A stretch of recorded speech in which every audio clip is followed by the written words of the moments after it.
काय एकूण प्रकार होता? का तोडफोड केली या व्यक्तीने? विशाल मस्के नावाचा हा व्यक्ती होता. मुकुंदवाडी भागात राहणारा आहे. त्याच्यावर एक ऑलरेडी गुन्हा दाखल आहे.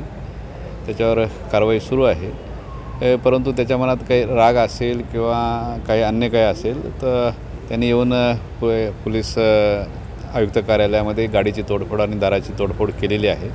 त्याला ताब्यात घेतलेलं आहे. प्रथमदर्शनी थोडा तो मेंटली डिस्टर्ब वाटत आहे, मानसिक व्याधीग्रस्त वाटत आहे. पुढील कायदेशीर कारवाई आम्ही करीत आहोत. नेमकंसं कारण काय होतं? नेमकं कारण आता इंटेन्शन असं त्याचं काही सांगता येणार नाही आता, परंतु तो मेंटली डिस्टर्ब आहे असं आम्हाला प्राथमिकदृष्ट्या वाटतं. त्याच्यावरती काय कारवाई तुम्ही कुठली गुन्हा दाखल केली? कशा प्रकारची ती कारवाई होती? अगोदर एक गुन्हा दाखल आहे त्याच्यावर मुकुंदवाडी पोलीस स्टेशनमध्ये. त्याच्यामध्ये ते कारवाई झालेली आहे.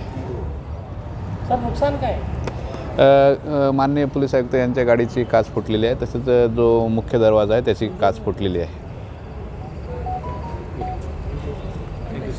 वापरला काय त्याने? दगड.